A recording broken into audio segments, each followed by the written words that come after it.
Big breaking అంటోంది. TSPSC chairman ఎవరు అని చాలా రోజుల నుంచి చర్చ జరుగుతోంది. గత 2-3 రోజుల నుంచి కూడా ఒక లీక్ అయితే వచ్చింది. మాజీ డీజీపీ మహేందర్ రెడ్డి పేరును పరిశీలిస్తున్నారు అన్నటువంటి వార్తలు కూడా వచ్చాయి. కానీ ఈరోజు అఫీషియల్గా ప్రభుత్వం డిక్లేర్ చేసింది టీఎస్పీఎస్సీ కొత్త చైర్మన్గా మాజీ డీజీపీ మహేందర్ రెడ్డిని నియమించింది సర్కార్. ఇన్పుట్ ఎడిటర్ సంజయ్ జాయిన్ అవుతున్నారు. సంజయ్, లీక్ అనుకున్నారు, ఇంకా వేరే పేర్లు కూడా పరిశీలనలో ఉన్నాయని అనుకున్నారు, కానీ లాస్ట్కి ఫైనల్ చేసింది మాజీ డీజీపీ మహేందర్ రెడ్డి. ఎందుకని ఇతన్ని చూస్ చేసుకున్నారు? సౌమ్య, మొత్తం మీద తెలంగాణ పబ్లిక్ సర్వీస్ కమిషన్ చైర్మన్గా మాజీ డీజీపీ మహేందర్ రెడ్డికి గవర్నర్ ఆమోద ముద్ర లభించిందని చెప్పుకోవచ్చు. నిన్న సాయంత్రము పొద్దుపోయే కాళ్ళకి రాష్ట్ర ముఖ్యమంత్రి రేవంత్ రెడ్డి అదేవిధంగా డిప్యూటీ సీఎం బట్టి విక్రమార్క ఇద్దరిని గవర్నర్ని కలిసి వీటన్నిటికీ సంబంధించినటువంటి అంశాలపైన కులంకుశంగా చర్చించడం జరిగింది.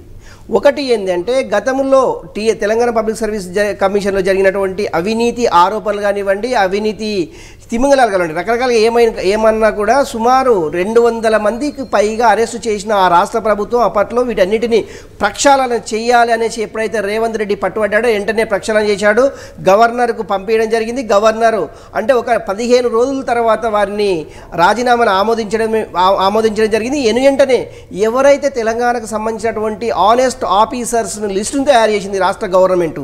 అందులో భాగంగా చాలామంది తెలంగాణ పబ్లిక్ సర్వీస్ కమిషన్లో చైర్మన్లతో పాటు సభ్యులుగా అంటే బోర్డు సభ్యులుగా చాలామంది సుమారు 1300 మంది అప్లికేషన్లు తెలంగాణ పబ్లిక్ సర్వీస్ కమిషన్లో పనిచేయడానికి రిటైర్ అయిన ఆఫీసర్లు కావచ్చు, అదేవిధంగా ఆన్ డ్యూటీలో ఉన్నటువంటి నాయకులు కావచ్చు, ఎవరు ఏమైనా కూడా తెలంగాణ పబ్లిక్ సర్వీస్ కమిషన్లో పనిచేయడానికి ఆసక్తి ఉన్న వ్యక్తుల నుంచి వీళ్ళు అప్లికేషన్లు కోరడం జరిగింది. అందులో డీజీపీ ఎక్స్ డీజీపీగా పనిచేసినటువంటి మహేందర్ రెడ్డి, ఈయన హైదరాబాద్కు సంబంధించినటువంటి వ్యక్తి, తెలంగాణ ప్రాంతానికి సంబంధించినటువంటి వ్యక్తి.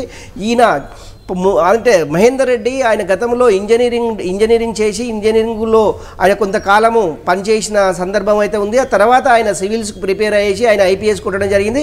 ఐపీఎస్ కొట్టిన తర్వాత మొట్టమొదటి సైబరాబాద్ కమిషనరేట్లో కమిషనర్గా మహేందర్ రెడ్డి నియామకం జరిగింది. అప్పటి నుంచి హైదరాబాద్లోనే ఆయన చాలా కాలము పనిచేయడం జరిగింది. అందులో భాగంగా హైదరాబాద్కు సంబంధించినటువంటి అంశం ఒకటైతే, తెలంగాణ రాష్ట్ర వ్యాప్తంగా ఆయనకు చాలా పట్టుంది. తెలంగాణలో విద్యార్థి సంఘాలతోటి కానివ్వండి, ఉద్యోగ సంఘాలతోటి కానివ్వండి, రాజకీయ నాయకులతో కానివ్వండి, అందరితోటి సత్సంబంధాలు కొనసాగించినటువంటి వ్యక్తి, మృదు స్వభావి అనే కోణంలో రాష్ట్ర ప్రభుత్వము అతన్ని అది రాష్ట్ర ప్రభుత్వం ఫైనల్ అది గవర్నర్ పంపించడం, గవర్నరు పంపించినట్టు అతని పేరు ఫైనల్ చేయడం జరిగింది. ఇది మహేందర్ రెడ్డికి రాష్ట్ర గవర్నర్ ఈరోజు ఆమోద ముద్ర లభించింది. ఇప్పుడు అంటే ఫిబ్రవరిలోనే, అంటే పార్లమెంట్ ఎన్నికలు రాకముందుకే తెలంగాణ పబ్లిక్ సర్వీస్ కమిషన్ ఒక నోటిఫికేషన్ రాబోతుందని చెప్పుకోవచ్చు. ఎందుకంటే రాష్ట్ర వ్యాప్తంగా ఉన్నటువంటి రిటైర్మెంట్ అయినటువంటి ఉద్యోగస్తులు సేమ్ ఉద్యోగంలో ఎవరైతే కొనసాగుతున్నారనేసి లిస్టు తయారైందో వీళ్ళన్నింటినీ ఇంటికి పంపించేసి కొత్తగా recruitment Telangana public service commission ద్వారా కొత్తగా రిక్రూట్మెంట్ చేయాలనేసి రాష్ట్ర ప్రభుత్వం ముఖ్యమంత్రి రేవంత్ రెడ్డి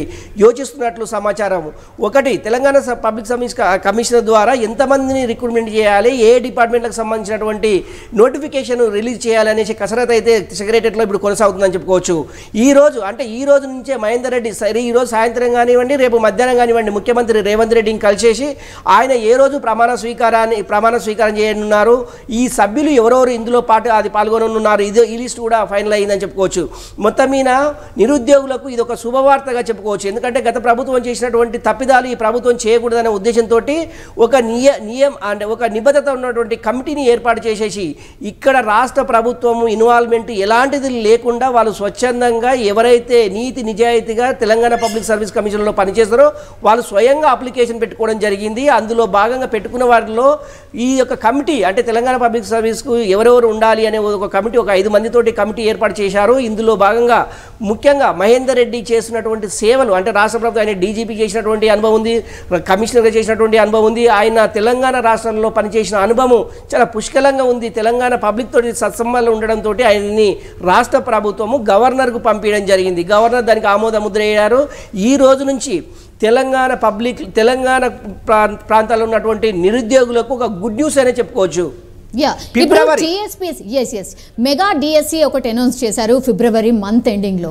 దానికంటే ముందు టీమ్ ని ఒక రకంగా తయారు చేసుకోవడానికి కరెక్ట్గా టైం సరిపోతుందా సంజయ్? ఎందుకంటే 50 మంది ఉండాలి పూర్తిగా టీఎస్పీఎస్సీలో, అట్లాంటిది ఒకరిని ఆల్రెడీ చైర్మన్గా సెలెక్ట్ చేశారు కాబట్టి ఇంకా 49 మందిని ఎప్పటి వరకు నియమించే అవకాశం కనిపిస్తోంది? స్వామి, ఒకటి మొత్తము ఈ సభ్యులకు సంబంధించినటువంటి 321 మందికి సంబంధించినటువంటి లిస్ట్ అయితే అలా అప్లికేషన్లు అయితే వచ్చాయి. అందులో 50 మందికి సంబంధించినటువంటి ఇంకా అది వాళ్ళ తన ఆల్రెడీ పేర్లు ఉన్నాయి. అందులో 49 మందిని ఇంకా కూడా రిక్రూట్ చేసుకునే ప్రతిభ ఉంది. అంటే ఒకటి ఎప్పుడైతే గవర్నర్ తమిళసై ఎప్పుడైతే ఆమోద ముద్ర తెలిపిందో ఇది మిగతా కార్యక్రమం ఏదైతే ప్రాసెస్ ఉందో ఆల్రెడీ ప్రభుత్వము ఈ 50 మందికి సంబంధించినటువంటి లిస్ట్ కూడా తయారు చేసేసింది ఈరోజు.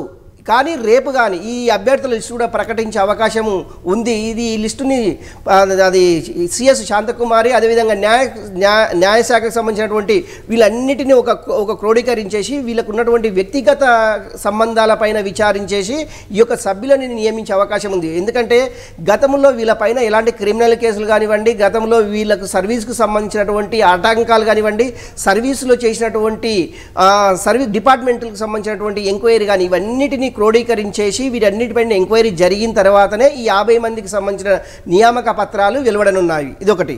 రెండవది ఏంటి అంటే already January end of the అయిపోతుంది.